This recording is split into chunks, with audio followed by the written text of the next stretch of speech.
ಕರ್ನಾಟಕದ ನೆರೆ ಪೀಡಿತ ಜಿಲ್ಲೆಗಳಲ್ಲಿ ಸಿಎಂ ಸಿದ್ದರಾಮಯ್ಯನವರು ವೈಮಾನಿಕ ಸಮೀಕ್ಷೆಯನ್ನು ನಡೆಸಿ ಪ್ರವಾಹದಿಂದ ಆಗಿರುವ ಹಾನಿಯನ್ನು ವೀಕ್ಷಿಸಿದರು. ಸುಮಾರು 2 ಗಂಟೆಗೂ ಹೆಚ್ಚು ಕಾಲ ಸಿಎಂ ಸಿದ್ದರಾಮಯ್ಯ ಪ್ರವಾಹ ಪೀಡಿತ ಪ್ರದೇಶಗಳನ್ನು ವೀಕ್ಷಣೆ ಮಾಡಿದರು. ವೈಮಾನಿಕ ಸಮೀಕ್ಷೆಗಳ ಬಳಿಕ ಸಿಎಂ ಸಿದ್ದರಾಮಯ್ಯ ಅವರು ಪ್ರವಾಹ ಪರಿಸ್ಥಿತಿ ನಿಭಾಯಿಸುವುದಕ್ಕೆ ಕೈಗೊಳ್ಳಬೇಕಾದಂತಹ ತುರ್ತು ಕ್ರಮಗಳ ಬಗ್ಗೆ ಕಲಬುರಗಿ, ಬೀದರ್, ಯಾದಗಿರಿ ಜಿಲ್ಲೆಗಳ ಜಿಲ್ಲಾಧಿಕಾರಿಗಳು ಸಭೆಯನ್ನು ನಡೆಸಿ ಪ್ರವಾಹ ಪರಿಸ್ಥಿತಿಯನ್ನು ನಿರ್ವಹಿಸುವುದಕ್ಕೆ ಕೈಗೊಳ್ಳಬೇಕಾದಂತಹ ತುರ್ತು ಕ್ರಮಗಳ ಬಗ್ಗೆ ಸಲಹೆ ಮತ್ತು ಸೂಚನೆಗಳನ್ನು ನೀಡಿದರು. ಸಿಎಂ ವೈಮಾನಿಕ ಸಮೀಕ್ಷೆಗೆ ವಿಪಕ್ಷ ನಾಯಕ ಆರ್ ಅಶೋಕ್ ಟೀಕಿಸಿದ್ದಾರೆ. ಬೆಂಗಳೂರಿನಲ್ಲಿ ಮಾತನಾಡಿದಂತಹ ಅವರು ಸಿಎಂ ನೆರೆಪೀಡಿತ ಪ್ರದೇಶಕ್ಕೆ ಹೋಗ್ತಾ ಇರುವುದು ಸಂತೋಷ ಇದೆ.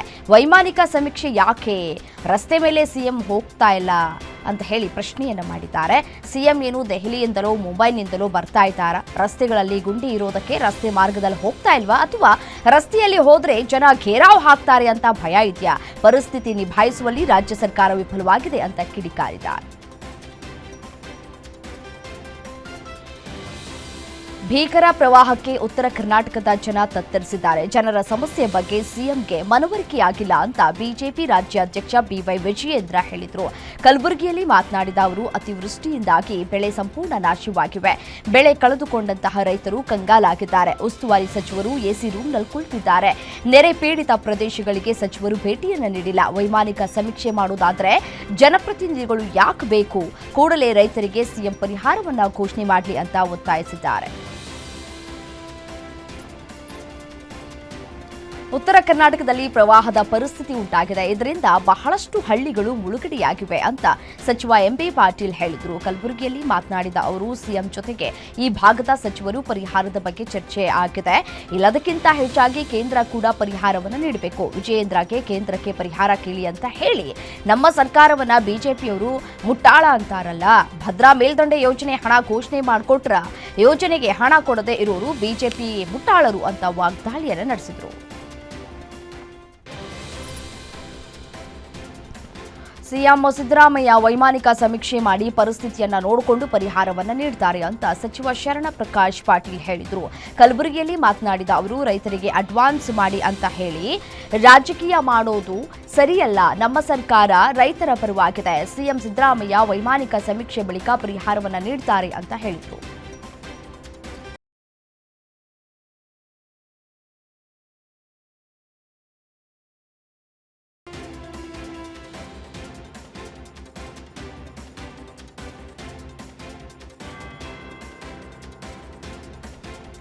ಬಿಡದಿ ಟೌನ್ಶಿಪ್ ವಿರೋಧಿಸಿ ಜೆಡಿಎಸ್ ಪ್ರತಿಭಟನೆ ವಿಚಾರವಾಗಿ ಕೇಂದ್ರ ಸಚಿವ ಎಚ್ಡಿಕೆ ಶಾಸಕ ಎಚ್ಸಿ ಬಾಲಕೃಷ್ಣ ಪ್ರತಿಕ್ರಿಯಿಸಿದ್ದಾರೆ.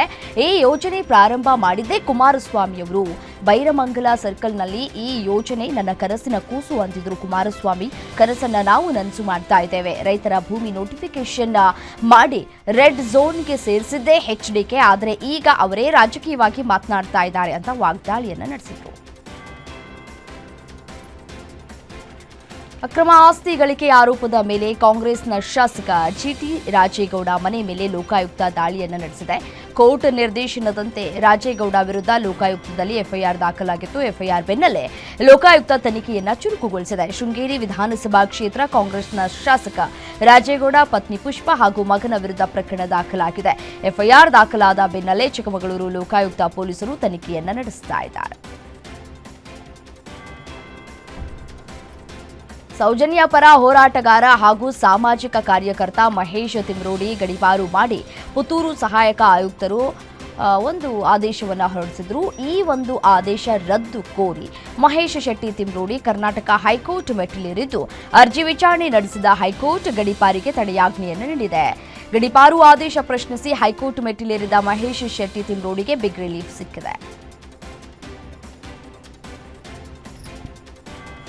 ಬೆಂಗಳೂರಿನಲ್ಲಿ ಕಟ್ಟಡ ನಿರ್ಮಾಣದ ವೇಳೆ ಮಣ್ಣು ಕುಸಿದು 2 ಕಾರ್ಮಿಕರು ಸ್ಥಳದಲ್ಲಿ ಸಾವನ್ನಪ್ಪಿರುವಂತಹ ಘಟನೆ ಮಡಿವಾಳ ಸಿದ್ಧಾರ್ಥ ಕಾಲೋನಿಯಲ್ಲಿ ನಡೆದಿದೆ. ಮೃತ ದುರ್ದೈವಿಗಳು ಲಾಲ್ ಮದನ್ ರಾಜಾ ಉದ್ದೀನ್ ಅಂತ ಹೇಳಿ ತಿಳಿದು ಬಂದಿದೆ.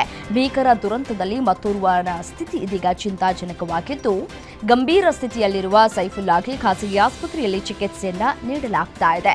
ಮಡಿವಾಳ ಪೊಲೀಸ್ ಠಾಣೆಯಲ್ಲಿ ಕೇಸ್ ದಾಖಲಾಗಿದ್ದು ತನಿಖೆಯನ್ನು ಮುಂದುವರಿಸಲಾಗಿದೆ.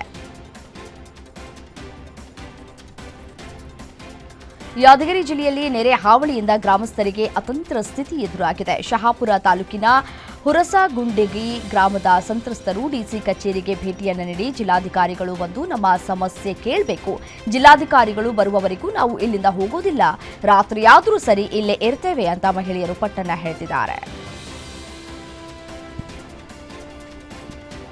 ಚಾಲಕನ ನಿಯಂತ್ರಣ ತಪ್ಪಿ ರಿಟೈನಿಂಗ್ ವಾಲ್ಗೆ ಕಾರು ಡಿಕ್ಕಿಯಾದ ಪರಿಣಾಮ ಶಾರ್ಟ್ ಸರ್ಕ್ಯೂಟ್ನಿಂದ ಕಾರು ಧಗಧಗನೆ ಹೊತ್ತಿ ಉರಿದಿರುವಂತಹ ಘಟನೆ ಉತ್ತರ ಕನ್ನಡದ ಯಲ್ಲಾಪುರ ಅರೆಬೈಲ್ ಘಟ್ಟದಲ್ಲಿ ನಡೆದಿದೆ. ಕ್ಷಣಾರ್ಧದಲ್ಲೇ ಕಾರು ಹೊತ್ತಿ ಉರಿದಿದ್ದು, ಅದೃಷ್ಟವಶಾತ್ ಕಾರಿನಲ್ಲಿ ಇದ್ದವರು ಪ್ರಾಣಾಪಾಯದಿಂದ ಪಾರಾಗಿದ್ದಾರೆ. ಘಟನೆಗೆ ಸಂಬಂಧಪಟ್ಟಂತೆ ಯಲ್ಲಾಪುರ ಪೊಲೀಸ್ ಠಾಣೆಯಲ್ಲಿ ಪ್ರಕರಣ ದಾಖಲಾಗಿದೆ.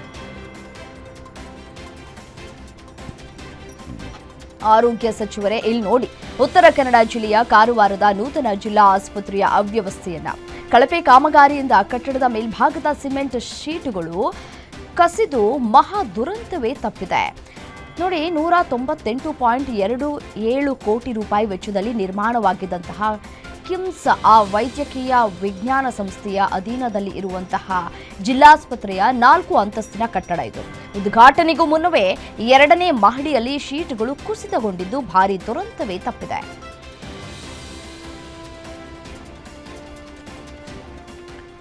ಗಂಡ ಹೆಂಡತಿಯನ್ನ ಕೊಡಲಿಯಿಂದ ಕೊಚ್ಚಿ ಕೊಲೆ ಮಾಡಿರುವಂತಹ ಘಟನೆ ಬಳ್ಳಾರಿ ಜಿಲ್ಲೆ ಸಿರುಗುಪ್ಪದ ಮುದ್ದಟನೂರಿನಲ್ಲಿ ನಡೆದಿದೆ. ಡೆಡ್ಲಿ ಅಟ್ಯಾಕ್ನಿಂದ ಪತ್ನಿ ನೀಲಮ್ಮ ಸ್ಥಳದಲ್ಲೇ ಸಾವನ್ನಪ್ಪಿದ್ದಾಳೆ. ಮದ್ಯ ವ್ಯಸನಿಯಾಗಿದ್ದ ಪತಿ ದೇವರಾಜ್ ಪ್ರತಿದಿನ ಕುಡಿದು ರಂಪಾಟವನ್ನ ಮಾಡ್ತಾ ಇದ್ದು, ಸಿರಿಗೇರಿ ಪೊಲೀಸ್ ಠಾಣೆಯಲ್ಲಿ ಪ್ರಕರಣ ದಾಖಲಾಗಿದ್ದು, ಕೊಲೆ ಆರೋಪಿ ದೇವರಾಜ್ನನ್ನ ಪೊಲೀಸರು ವಶಕ್ಕೆ ಪಡೆದಿದ್ದಾರೆ.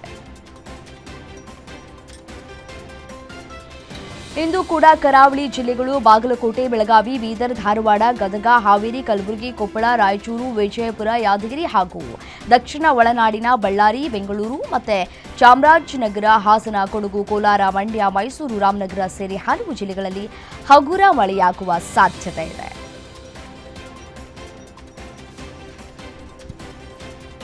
ವಿಶ್ವವಿಖ್ಯಾತ ನಾಡ ಹಬ್ಬ ದಸರಾಗೆ ಮೈಸೂರು ಭರ್ಜರಿ ಸಿದ್ಧವಾಗಿದೆ. ದಸರಾಗೆ ಒಂದು ದಿನ ಮಾತ್ರ ಬಾಕಿ ಹಿನ್ನೆಲೆ ಬಂಡೀಪಾಳ್ಯದಲ್ಲಿ ಸ್ತಬ್ಧ ಚಿತ್ರಗಳ ಭರ್ಜರಿ ತಯಾರಿಯನ್ನ ನಡೆಸಲಾಗ್ತಾ ಇದೆ. ಜಂಬೂ ಸವಾರಿಯಲ್ಲಿ ಜನರ ಮನಸೂರೆಗೊಳ್ಳುವುದಕ್ಕೆ 100ಕ್ಕೂ ಹೆಚ್ಚು ಕಲಾವಿದರಿಂದ ಸ್ತಬ್ಧ ಚಿತ್ರಗಳು ತಯಾರಾಗ್ತಾ ಇದ್ದು, 60ಕ್ಕೂ ಹೆಚ್ಚು ಸ್ತಬ್ಧ ಚಿತ್ರಗಳು ವಿಜಯದಶಮಿ ದಿನವೇ ಮಹಾತ್ಮ ಗಾಂಧಿ ಜಯಂತಿ ಹಿನ್ನೆಲೆ ಗಾಂಧಿ ತತ್ವ ಸಾರುವ ನಿಟ್ಟಿನಲ್ಲಿ ರಚಿಸಲಾಗಿದ್ದು, 25 ಇಲಾಖೆ ನಿಗಮಗಳಿಂದ 35 ಜಿಲ್ಲೆಯ ಹಲವು ಟ್ಯಾಬ್ಲೋಗಳು ಜಂಬೂ ಸವಾರಿಯಲ್ಲಿ ಮಿಂಚಲಿವೆ. ಇಂದು ದೆಹಲಿಯ ಡಾಕ್ಟರ್ ಅಂಬೇಡ್ಕರ್ ಅಂತಾರಾಷ್ಟ್ರೀಯ ಕೇಂದ್ರದಲ್ಲಿ ನಡೆಯಲಿರುವ ಆರ್ಎಸ್ಎಸ್ ಶತಮಾನೋತ್ಸವ ಸಮಾರಂಭದಲ್ಲಿ ಪ್ರಧಾನಿ ಮೋದಿ ಭಾಗವಹಿಸಲಿದ್ದಾರೆ. ರಾಷ್ಟ್ರ ನಿರ್ಮಾಣಕ್ಕೆ ಆರ್ಎಸ್ಎಸ್ ಕೊಡುಗೆಯನ್ನ ಎತ್ತಿ ತೋರಿಸುವ ವಿಶೇಷ ಸ್ಮರಣಾರ್ಥ ಅಂಚೆ ಚೀಟಿ ನಾಣ್ಯವನ್ನ ಬಿಡುಗಡೆ ಮಾಡಲಿದ್ದಾರೆ. ಇನ್ನು ಸಭೆಯನ್ನ ಉದ್ದೇಶಿಸಿ ಪ್ರಧಾನಿ ನರೇಂದ್ರ ಮೋದಿ ಅವರು ಮಾತನಾಡಲಿದ್ದಾರೆ.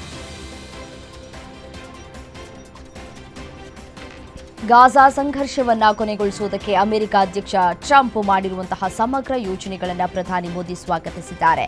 ಸಂಘರ್ಷವನ್ನ ಕೊನೆಗೊಳಿಸುವುದಕ್ಕೆ, ಶಾಂತಿಯನ್ನ ಖಚಿತಪಡಿಸಿಕೊಳ್ಳುವುದಕ್ಕೆ ಟ್ರಂಪ್ ಅವರ ಈ ಪ್ರಯತ್ನಕ್ಕೆ ವಿಚಾರಕ್ಕೆ ಸಂಬಂಧಪಟ್ಟಂತೆ ಎಲ್ಲರೂ ಕೂಡ ಒಗ್ಗೂಡಿ ಬೆಂಬಲವನ್ನ ನೀಡ್ತಾರೆ ಅಂತ ಹೇಳಿ ಭರವಸೆ ಇದೆ ಅಂತ ಹೇಳಿ ಭರವಸೆಯನ್ನ ವ್ಯಕ್ತಪಡಿಸಿದ್ದಾರೆ. ಇಸ್ರೇಲ್ ಹಮಾಸ್ ಯುದ್ಧ, ಗಾಜಾ ಆಡಳಿತವನ್ನ ಕೊನೆಗೊಳಿಸುವ ಟ್ರಂಪ್ ಅವರ ಯೋಜನೆಯನ್ನು ಶ್ವೇತಭವನ ಬಿಡುಗಡೆ ಮಾಡಿದ ಕೆಲವೇ ಗಂಟೆಗಳ ನಂತರ ಪ್ರಧಾನಿ ಮೋದಿ ಹೇಳಿಕೆಯನ್ನ ನೀಡಿದ್ದಾರೆ. ಕರೂರು ಕಾಲ್ತುಳಿತ ದುರಂತ ಸಂಭವಿಸಿದ 3 ದಿನಗಳ ಬಳಿಕ ನಟ ಟಿವಿಕೆ ಮುಖ್ಯಸ್ಥ ವಿಜಯ್ ವಿಡಿಯೋವೊಂದನ್ನು ಹಂಚಿಕೊಂಡಿದ್ದು, ದುರಂತದ ಹಿಂದಿನ ಸತ್ಯ ಶೀಘ್ರದಲ್ಲೇ ಬಹಿರಂಗಗೊಳ್ಳುತ್ತದೆ ಎಂದಿದ್ದಾರೆ. ತಮ್ಮ ಎಕ್ಸ್ ಖಾತೆಯಲ್ಲಿ ವಿಡಿಯೋ ಮೂಲಕ ಸಂದೇಶವನ್ನು ಹಂಚಿಕೊಂಡಿರುವ ವಿಜಯ್ ಅವರು, ನನ್ನ ಜೀವನದಲ್ಲಿ ಇಂತಹ ನೋವಿನ ದಿನಗಳನ್ನು ನಾನು ಅನುಭವಿಸಿಲ್ಲ. ನಿಜಕ್ಕೂ ಈ ಸಂಗತಿಯಿಂದ ನನ್ನ ಮನಸ್ಸಿಗೆ ತುಂಬಾ ನೋವಾಗಿದೆ. ಸಾರ್ವಜನಿಕರ ಸುರಕ್ಷತೆಗೆ ಆದ್ಯತೆ ಕೊಡ್ತೇನೆ. ಶೀಘ್ರದಲ್ಲಿಯೇ ಈ ಘಟನೆ ಹಿಂದಿನ ಸತ್ಯ ಬಹಿರಂಗವಾಗುತ್ತೆ ಅಂತ ಹೇಳಿದ್ದಾರೆ. ತಮಿಳುನಾಡಿನ ಕರೂರಿನಲ್ಲಿ ನಟ ರಾಜಕಾರಣಿ ವಿಜಯ್ ಅವರ ರ್ಯಾಲಿಯಲ್ಲಿ ಕಾಲ್ತುಳಿತ ಸಂಭವಿಸಿ 41 ಜನರು ಸಾವನ್ನಪ್ಪಿದ ಪ್ರಕರಣ ಸಂಬಂಧ ಟಿವಿಕೆ ನಾಯಕನನ್ನ ಪೊಲೀಸರು ಬಂಧಿಸಿದ್ದಾರೆ. ತಮಿಳಿಗ ವೆಟ್ರಿ ಕಳಗಮ್ಮ ಕರೂರು ಪಶ್ಚಿಮ ಜಿಲ್ಲಾ ಕಾರ್ಯದರ್ಶಿ ಮದಿ ಅಳಗನ್ನನ್ನ ಪೊಲೀಸರು ಬಂಧಿಸಿದ್ದು, ದುರಂತಕ್ಕೆ ಕಾರಣವಾದ ಲೋಪಗಳಿಗೆ ಅವರನ್ನೇ ಹೊಣೆಗಾರರನ್ನಾಗಿ ಮಾಡಿ ಪೊಲೀಸರು ಪ್ರಕರಣವನ್ನು ದಾಖಲಿಸಿದ್ದಾರೆ. ಇನ್ನು ಘಟನೆಯ ಬಗ್ಗೆ, ಸರ್ಕಾರದ ಲೋಪಗಳ ಬಗ್ಗೆ ವರದಿ ಮಾಡಿದ ಯೂಟ್ಯೂಬರ್ ಫೆಲಿಕ್ಸ್ ಜೊತೆಗೆ ಸರ್ಕಾರದ ಬಗ್ಗೆ ಮಾತನಾಡಿದಂತಹ ಬಿಜೆಪಿ ಕಾರ್ಯಕರ್ತನೊಬ್ಬನನ್ನು ಕೂಡ ಪೊಲೀಸರು ಅರೆಸ್ಟ್ ಮಾಡಿದ್ದಾರೆ. ಮುಂದಿನ ಕೆಲ ತಿಂಗಳಲ್ಲಿ ಚುನಾವಣೆ ನಡೆಯಲಿರುವ ಬಿಹಾರ ರಾಜ್ಯದ ಅಂತಿಮ ಮತದಾರರ ಪಟ್ಟಿಯನ್ನು ಚುನಾವಣಾ ಆಯೋಗ ಬಿಡುಗಡೆ ಮಾಡಿದೆ. ತಿಂಗಳುಗಳ ಕಾಲ ನಡೆದ ವಿಶೇಷ ಸಮಗ್ರ ಪರಿಷ್ಕರಣೆ ಕಾರ್ಯದ ಬಳಿಕ ಮತದಾರರ ಪಟ್ಟಿಯನ್ನು ಅಂತಿಮಗೊಳಿಸಲಾಗಿದೆ. ನಿನ್ನೆ ಅಂತಿಮ ಮತದಾರರ ಪಟ್ಟಿಯನ್ನು ಪ್ರಕಟಿಸಲಾಗಿದ್ದು, ಅದರ ಲಿಂಕ್ ಅನ್ನು ಚುನಾವಣಾ ಆಯೋಗ ಬಿಡುಗಡೆ ಮಾಡಿದೆ. ಪ್ರಧಾನಿ ನರೇಂದ್ರ ಮೋದಿ ಲಡಾಖ್ ಜನರಿಗೆ ದ್ರೋಹ ಬಗೆದಿದ್ದಾರೆ ಅಂತ ಕಾಂಗ್ರೆಸ್ನ ನಾಯಕ ರಾಹುಲ್ ಗಾಂಧಿ ಗಂಭೀರ ಆರೋಪವನ್ನು ಮಾಡಿದ್ದಾರೆ. ಕೇಂದ್ರಾಡಳಿತ ಪ್ರದೇಶದಲ್ಲಿ ಪೊಲೀಸ್ ಗುಂಡಿನ ದಾಳಿಯಲ್ಲಿ 4 ಪ್ರತಿಭಟನಾಕಾರರ ಸಾವಿನ ಬಗ್ಗೆ ನಿಷ್ಪಕ್ಷಪಾತ ನ್ಯಾಯಾಂಗ ತನಿಖೆ ನಡೆಸಬೇಕು ಅಂತ ಸೋಷಿಯಲ್ ಮೀಡಿಯಾ ಎಕ್ಸ್ ಖಾತೆ ಮೂಲಕ ಒತ್ತಾಯವನ್ನು ಮಾಡಿದ್ದಾರೆ. ತರಬೇತಿ ನಿರತ ವೈದ್ಯನೊಬ್ಬ 21ನೇ ಮಹಡಿಯಿಂದ ಹಾರಿ ಪ್ರಾಣ ಬಿಟ್ಟಿರುವ ಘಟನೆ ಉತ್ತರ ಪ್ರದೇಶದಲ್ಲಿ ನಡೆದಿದೆ. ಪೋಷಕರಿದ್ದ ಕೋಣೆಯ ಪಕ್ಕದ ಬಾಲ್ಕನಿಯಿಂದ ಕೆಳಗೆ ಹಾರಿದ್ದಾನೆ. 29 ವರ್ಷದ ಶಿವ ತನ್ನ ಹೆತ್ತವರೊಂದಿಗೆ ಗೌರ್ ಸಿಟಿಯ ತನ್ನ ಸಹೋದರಿಯ ಮನೆಗೆ ಹೋಗಿದ್ರು. ನಿನ್ನೆ ಮಧ್ಯಾಹ್ನ ಶಿವ ಬಾಲ್ಕನಿಗೆ ಹೋಗಿ 21ನೇ ಮಹಡಿಯಿಂದ ಹಾರಿ ಆತ್ಮಹತ್ಯೆಯನ್ನು ಮಾಡಿಕೊಂಡಿದ್ದಾನೆ. ಚೆನ್ನೈ ಸಮೀಪದ ಎನ್ನೋರ್ ಉಷ್ಣ ವಿದ್ಯುತ್ ಸ್ಥಾವರ ಘಟಕದೊಳಗೆ ನಿರ್ಮಾಣ ಹಂತದಲ್ಲಿದ್ದ ಕಟ್ಟಡ ಕುಸಿದು 9 ಮಂದಿ ಸಾವನ್ನಪ್ಪಿದ್ದಾರೆ. 4 ಕಾರ್ಮಿಕರು ಸ್ಥಳದಲ್ಲಿ ಮೃತಪಟ್ಟಿದ್ದು, ಗಂಭೀರವಾಗಿ ಗಾಯಗೊಂಡಿದ್ದ 5 ಆಸ್ಪತ್ರೆಯಲ್ಲಿ ಅಸುನೀಗಿದ್ದಾರೆ ಅಂತ ವರದಿಯಾಗಿದೆ.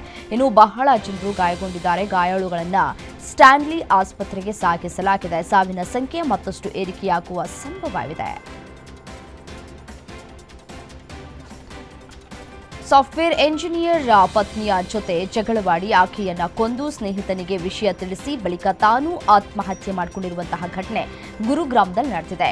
ಆರೋಪಿ ಅಜಯ್ ಕುಮಾರ್ ತನ್ನ ಸ್ನೇಹಿತನಿಗೆ ವಿಡಿಯೋ ಸಂದೇಶ ಕಳುಹಿಸಿ ತಾನು ಆತ್ಮಹತ್ಯೆಯನ್ನ ಮಾಡಿಕೊಳ್ಳುವುದಾಗಿ ಹೇಳಿದರು. ಉತ್ತರ ಪ್ರದೇಶದ ಪ್ರಯಾಗ್ರಾಜ್ ನಿವಾಸಿ ಕುಮಾರ್ ಪಶ್ಚಿಮ ಬಂಗಾಳದ ಅಸನ್ಸೋಲ್ ನಿವಾಸಿ ಸ್ವೀಟಿ ಶರ್ಮಾ 3 ವರ್ಷಗಳ ಹಿಂದೆ ವಿವಾಹವಾಗಿದ್ದರು.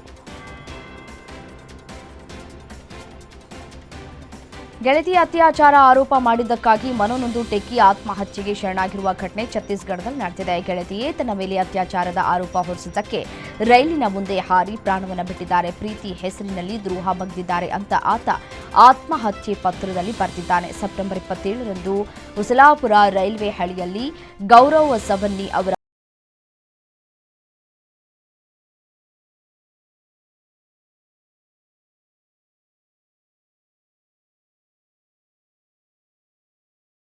ಕಿರುಕುಳ ಆರೋಪ ಎದುರಿಸ್ತಾ ಇರುವ ಚೈತನ್ಯಾನಂದ ಸರಸ್ವತಿಯನ್ನು 5 ದಿನ ಪೊಲೀಸ್ ಕಸ್ಟಡಿಗೆ ಒಪ್ಪಿಸಲಾಗಿದೆ. ನೈಋತ್ಯ ದೆಹಲಿಯಲ್ಲಿರುವ ಅವರ ಖಾಸಗಿ ಸಂಸ್ಥೆಗೆ ಕರೆದೊಯ್ಯಲಾಗಿದೆ. ವಿಚಾರಣೆ ವೇಳೆ ವಿದ್ಯಾರ್ಥಿನಿಯರಿಗೆ ಹಿಂಸೆ ನೀಡಲಾಗ್ತಾ ಇದ್ದ ಕೊಠಡಿಗೂ ಅವರನ್ನು ಕರೆದೊಯ್ಯಲಾಗಿದೆ ಎನ್ನುವ ಮಾಹಿತಿ ಲಭ್ಯವಾಗಿದೆ. ಫೋನ್ ವಶಪಡಿಸಿಕೊಂಡು ವಿಧಿವಿಜ್ಞಾನ ಪರೀಕ್ಷೆಗೆ ಕಳುಹಿಸಲಾಗಿದೆ. ದೂರನ್ನು ಹಿಂಪಡೆಯುವಂತೆ ಸಂತ್ರಸ್ತೆಯ ತಂದೆಗೆ ಬೆದರಿಕೆ ಹಾಕಿದ್ದಕ್ಕಾಗಿ ಆತನ ಸಹಚರನೊಬ್ಬನನ್ನು ಬಂಧನ ಮಾಡಲಾಗಿದೆ.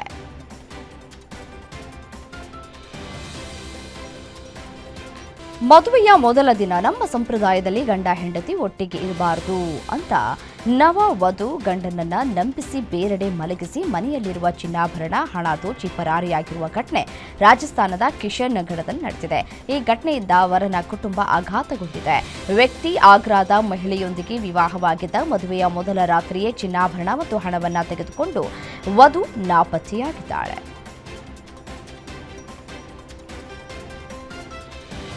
ಒಂದೇ ಸ್ಕೂಟರ್ನಲ್ಲಿ 5 ಯುವಕರು ಸ್ಟಂಟ್ ಪ್ರದರ್ಶನ ಮಾಡಿರುವಂತಹ ವಿಡಿಯೋ ಸಾಮಾಜಿಕ ಮಾಧ್ಯಮದಲ್ಲಿ ವೈರಲ್ ಆಗಿದೆ. ಛತ್ತೀಸ್ಗಢದ ಬಿಜಾಪುರ್ನಲ್ಲಿ ಈ ಒಂದು ಘಟನೆ ನಡೆದಿದ್ದು, 4 ಮಂದಿ ಸ್ಕೂಟರ್ ಚಲಾಯಿಸ್ತಾ ಇದ್ರೆ ಮತ್ತೊಬ್ಬ ಅವರ ಮೇಲೆ ನೇತಾಡಿದ್ದಾನೆ. ಈ ವಿಡಿಯೋವನ್ನ ಎಕ್ಸ್ ಖಾತೆಯಲ್ಲಿ ಹಂಚಿಕೊಳ್ಳಲಾಗಿದ್ದು ನೆಟ್ಟಿಗರು ಕಿಡಿಕಾರಿದ್ದಾರೆ.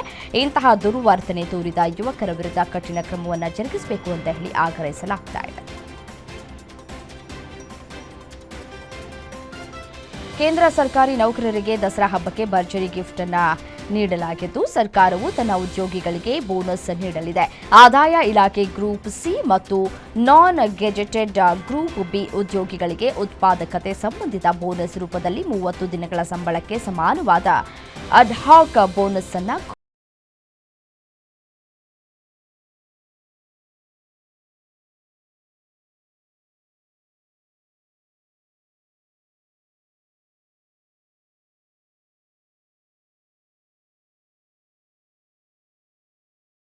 ಆನ್ಲೈನ್ ಗೇಮಿಂಗ್ನವರೆಗೂ ಕೂಡ ಈ ಬದಲಾವಣೆಗಳು ಸಾಮಾನ್ಯ ಜನರ ಮೇಲೆ ಪರಿಣಾಮವನ್ನು ಬೀರಲಿಕ್ಕಿವೆ.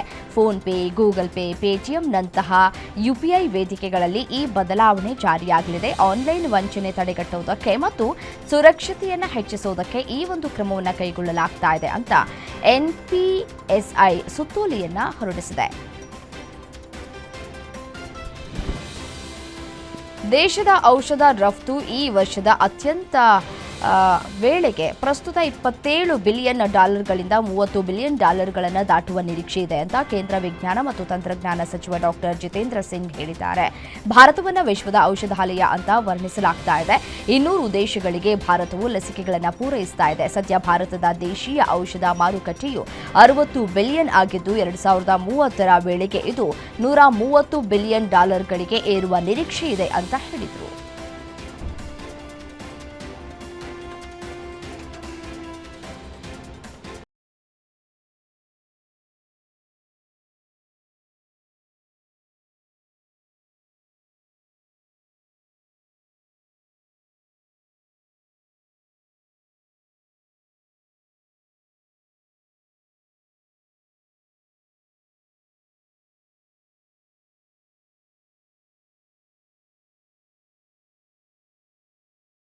ಸಂರಕ್ಷಣೆ ಮತ್ತು ಆರೈಕೆ ಕೇಂದ್ರಕ್ಕೆ Miss Universe Great Britain Danielle Latimer ಭೇಟಿಯನ್ನು ನೀಡಿದ್ದಾರೆ. ಲ್ಯಾಟಿಮರ್ ಒಳಗೊಂಡ ನಿಯೋಗವು ಆಗ್ರಾ ಮಥುರಾದ ಚುರ್ಮುರಾ ಗ್ರಾಮದಲ್ಲಿರುವ ವನ್ಯಜೀವಿ SOS ಆನೆ ಸಂರಕ್ಷಣೆ ಮತ್ತು ಆರೈಕೆ ಕೇಂದ್ರಕ್ಕೆ ಭೇಟಿ ನೀಡಿದ್ದಾರೆ. ಅವರು ಏಷ್ಯನ್ ಆನೆಗಳ ಮೇಲಿನ ದೌರ್ಜನ್ಯದ ಬಗ್ಗೆ ಜಾಗೃತಿ ಮೂಡಿಸುವುದಕ್ಕೆ ಅವರು ಭಾರತಕ್ಕೆ ಆಗಮಿಸಿದ್ದಾರೆ.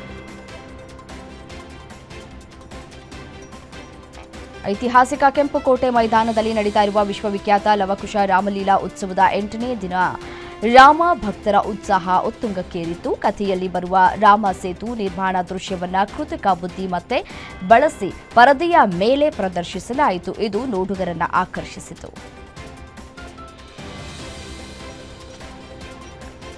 ಪಶ್ಚಿಮ ಬಂಗಾಳ ಮತ್ತು ಬಾಂಗ್ಲಾದೇಶದಲ್ಲಿರುವ ಬಂಗಾಳಿಗಳಿಗೆ ಹಿಂದೂ ಸಂಸ್ಕೃತಿಯೇ ಮೂಲವಾಗಿದೆ. ಹಾಗಂತ ಬರಹಗಾರ್ತಿ ತಸ್ಲೀಮಾ ನಸ್ರೀನ್ ಹೇಳಿದ್ದಾರೆ.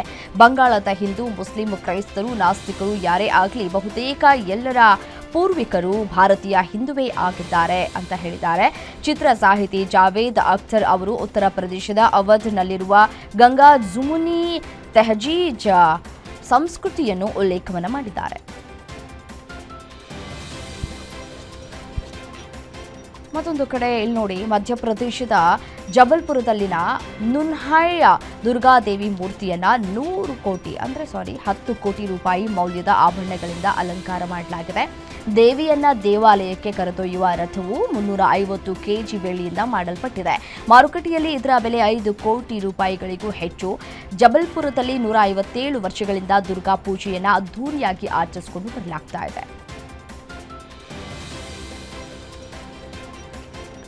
ಪಾಕಿಸ್ತಾನದ ನೈಋತ್ಯ ನಗರವಾದ ಕ್ವೆಟ್ವಾದಲ್ಲಿ ಇರುವಂತಹ ಭದ್ರತಾ ಪಡೆಗಳ ಪ್ರಧಾನ ಕಚೇರಿಯ ಹೊರಗೆ ಪ್ರಬಲ ಬಾಂಬ್ ಸ್ಫೋಟಗೊಂಡಿದ್ದು ಕನಿಷ್ಠ 13 ಜನರು ಸಾವನ್ನಪ್ಪಿದ್ದಾರೆ, 32 ಜನರು ಗಾಯಗೊಂಡಿದ್ದಾರೆ ಅಂತ ಅಧಿಕಾರಿಗಳು ಮಾಹಿತಿಯನ್ನು ನೀಡಿದ್ದಾರೆ. ಸ್ಫೋಟದ ಶಬ್ದ ಮೇಲುಗಳಷ್ಟು ದೂರದಿಂದ ಒಂದಷ್ಟು ಶಬ್ದಗಳು ಕೂಡ ಕೇಳಿಸಿತ್ತು ಅಂತ ಕೂಡ ನಿವಾಸಿಗಳು ಹೇಳ್ತಾ ಇದ್ದಾರೆ. ಬಹಳಷ್ಟು ಮೈಲಿಗಳಷ್ಟು ಕೇಳಿಬಂದಿದೆ ಅಂತ ಹೇಳಿ ಕಾರಿನಲ್ಲಿ ಬಾಂಬ್ ಇರಿಸಲಾಗಿತ್ತು ಎನ್ನುವಂತಹ ಮಾಹಿತಿ ಸದ್ಯಕ್ಕೆ ಲಭ್ಯವಾಗ್ತಾ ಇದೆ. ಅಕ್ಟೋಬರ್ 2ರಂದು ಮಹಾತ್ಮ ಗಾಂಧಿ ಜನ್ಮದಿನಕ್ಕೂ ಮೊದಲೇ ಲಂಡನ್ನ ಟ್ಯಾವಿಸ್ಟಾಕ್ ಸ್ಕ್ವೇರ್ನಲ್ಲಿ ಇರುವಂತಹ ಮಹಾತ್ಮ ಗಾಂಧಿ ಪ್ರತಿಮೆಯನ್ನು ಧ್ವಂಸಗೊಳಿಸಲಾಗಿದೆ. ಭಾರತದ ಹೈಕಮಿಷನ್ ಈ ಘಟನೆಯನ್ನು ತೀವ್ರವಾಗಿ ಖಂಡಿಸಿದ್ದು ಈ ಕೃತ್ಯವನ್ನು ನಾಚಿಕೆಗೇಡಿನ ಮತ್ತು ಅಹಿಂಸೆಯ ಪರಂಪರೆಯ ಮೇಲಿನ ದಾಳಿ ಅಂತ ಕರೆದಿದೆ. ಲಂಡನ್ನ ಟ್ಯಾವಿಸ್ಟಾಕ್ ಸ್ಕ್ವೇರ್ನಲ್ಲಿ ಇರುವಂತಹ ಮಹಾತ್ಮ ಗಾಂಧಿಯವರ ಪ್ರತಿಮೆಯ ಧ್ವಂಸ ಕೃತ್ಯವನ್ನು ತೀವ್ರವಾಗಿ ಖಂಡಿಸಿದೆ. ಇಂಡೋನೇಷ್ಯಾದಲ್ಲಿ ಶಾಲಾ ಕಟ್ಟಡ ಕುಸಿದಿದ್ದು ಓರ್ವ ವಿದ್ಯಾರ್ಥಿ ಸಾವನ್ನಪ್ಪಿರುವ ಘಟನೆ ನಡೆದಿದೆ. 65ಕ್ಕೂ ಹೆಚ್ಚು ಮಂದಿ ಅವಶೇಷಗಳ ಅಡಿ ಸಿಲುಕಿದ್ದಾರೆ ಎನ್ನಲಾಗ್ತಾ ಇದೆ. ಅವಶೇಷಗಳಲ್ಲಿ ಸಿಲುಕಿರುವಂತಹ ವಿದ್ಯಾರ್ಥಿಗಳಿಗೆ ರಕ್ಷಣಾ ತಂಡ ಆಮ್ಲಜನಕ ಮತ್ತು ನೀರನ್ನು ಪೂರೈಸ್ತಾ ಇದೆ. ಪೂರ್ವ ಜಾವಾದ ಸಿಡೋರ್ಜೋ ಪಟ್ಟಣದ ಅಲ್ ಕೋಜಿನಿ ಇಸ್ಲಾಮಿಕ್ ಬೋರ್ಡಿಂಗ್ ಶಾಲೆ ಅಂತ ತಿಳಿದು ಬಂದಿದೆ. ಪೋಷಕರು ಕಟ್ಟಡದ ಕೆಳಗೆ ಬಂದು ಮಕ್ಕಳಿಗಾಗಿ ಹುಡುಕಾಟವನ್ನು ನಡೆಸ್ತಾ ಇದ್ದಾರೆ.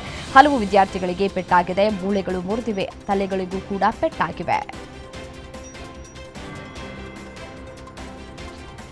ಇಸ್ರೇಲ್ನ ಬಂದರು ನಗರಿ ಐಫಾದ ಇತಿಹಾಸದ ಪಾಠಗಳಲ್ಲಿ ಕೆಲ ವಿಚಾರಗಳನ್ನು ಬದಲಾಯಿಸಲಾಗಿದೆ. 1918ರಲ್ಲಿ ಬ್ರಿಟಿಷ್ ಪಡೆಗಳು ಐಫಾ ನಗರವನ್ನು ಆಟೋಮನ್ ಆಡಳಿತದಿಂದ ಮುಕ್ತಗೊಳಿಸಿದ್ರು ಅಂತ ದಶಕಗಳಿಂದ ಇತಿಹಾಸ ಪಾಠಗಳಲ್ಲಿ ಹೇಳಿಕೊಡಲಾಗ್ತಾ ಇತ್ತು.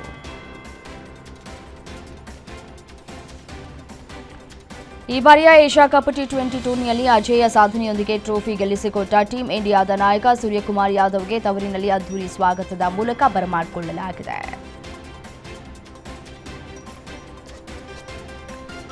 ಏಷ್ಯಾ ಕಪ್ ಫೈನಲ್ ಮುಗಿದು 2 ದಿನಗಳು ಕಳೆದಿವೆ. ಆದರೂ ಭಾರತಕ್ಕೆ ಸಿಗಬೇಕಾದ ಟ್ರೋಫಿ ಮತ್ತು ಪದಕಗಳು ಇನ್ನೂ ಸಿಕ್ಕಿಲ್ಲ. ಈ ಬಗ್ಗೆ ಬಿಸಿಸಿಐ ಏಷ್ಯನ್ ಕ್ರಿಕೆಟ್ ಕೌನ್ಸಿಲ್ ಸಭೆಯಲ್ಲಿ ಆಕ್ಷೇಪ ವ್ಯಕ್ತಪಡಿಸಿ ಮೊಹ್ಸಿನ್ ನಖ್ವಿ ವಿರುದ್ಧ ಸೂಕ್ತ ಕ್ರಮವನ್ನು ಕೈಗೊಳ್ಳುವಂತೆ ಐಸಿಸಿಗೆ ದೂರನ್ನು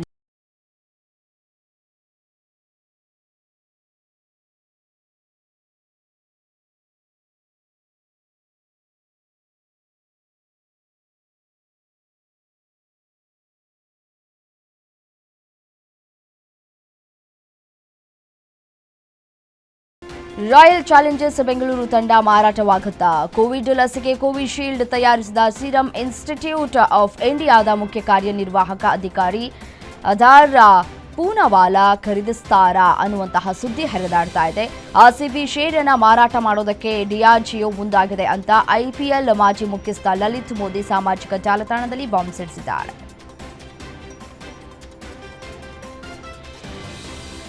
ಏಷ್ಯಾ ಕಪ್ ಮುಕ್ತಾಯಗೊಂಡರೂ ಟೀಂ ಇಂಡಿಯಾದ ಕೋಚ್ ಗೌತಮ್ ಗಂಭೀರ್ ಮತ್ತು ಆಟಗಾರರಿಗೆ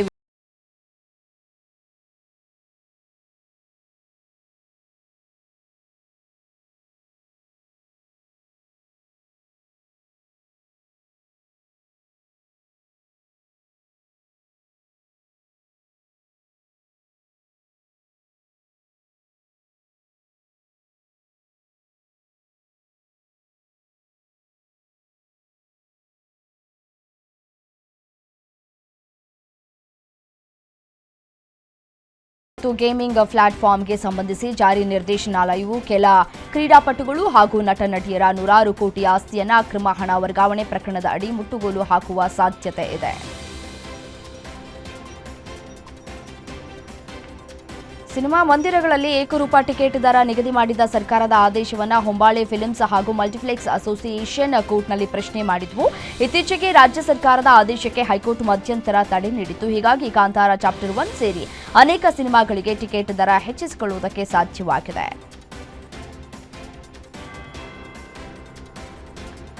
ಅಕ್ಟೋಬರ್ 2ರಂದು ವಿಶ್ವದಾದ್ಯಂತ 7,000ಕ್ಕೂ ಅಧಿಕ ಸ್ಕ್ರೀನ್ಗಳಲ್ಲಿ ಹಲವು ಭಾಷೆಗಳಲ್ಲಿ ಕಾಂತಾರ ಚಾಪ್ಟರ್ 1 ಸಿನಿಮಾ ತೆರೆಗೆ ಬರಲಿದೆ. ಘೋಷಣೆಯಾದಾಗಿನಿಂದಲೇ ಭಾರೀ ಕುತೂಹಲವನ್ನು ಕೆರಳಿಸಿದಂತಹ ಈ ಚಿತ್ರ 2022ರಲ್ಲಿ ರಿಲೀಸ್ ಆದ ಕಾಂತಾರದ ಪ್ರೀಕ್ವೆಲ್ ರಿಷಬ್ ಶೆಟ್ಟಿ ನಟಿಸಿ ನಿರ್ದೇಶಿಸಿರುವಂತಹ ಈ ಚಿತ್ರದ ಅಡ್ವಾನ್ಸ್ ಬುಕಿಂಗ್ ಈಗಾಗಲೇ ಆರಂಭವಾಗಿದೆ.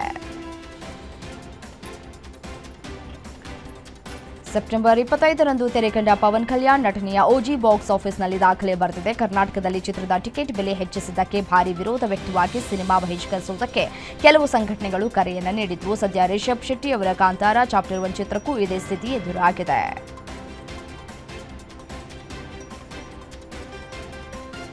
ತಮಿಳುನಾಡಿನ ಕರೂರು ಕಾಲ್ತುಳಿತ ದುರಂತದ ಬೆನ್ನಲ್ಲೇ ಡಿಸಿಎಂ ನಟ ಪವನ್ ಕಲ್ಯಾಣ್ ಕರ್ನಾಟಕದ ಚಿಕ್ಕಬಳ್ಳಾಪುರ ಜಿಲ್ಲೆಗೆ ಭೇಟಿ ನೀಡುವುದಕ್ಕೆ ಮುಂದಾಗ್ತಾ ಇದ್ದಾರೆ. ಅಕ್ಟೋಬರ್ 6ರಂದು ಸ್ಟಾರ್ ನಟ ಪವನ್ ಕಲ್ಯಾಣ್ ಆಗಮನದ ಹಿನ್ನೆಲೆ ಕಾಲ್ತುಳಿತ ಪ್ರಕರಣಗಳು ಮರುಕಳಿಸದಂತೆ ಕಟ್ಟುನಿಟ್ಟಿನ ಕ್ರಮವನ್ನು ತೆಗೆದುಕೊಳ್ಳುವುದಕ್ಕೆ ಇದೀಗ ಜಿಲ್ಲಾಡಳಿತ ಮತ್ತು ಪೊಲೀಸ್ ಇಲಾಖೆ ಸಿದ್ಧತೆಯನ್ನು ಕೂಡ ಮಾಡಿಕೊಂಡಿದೆ.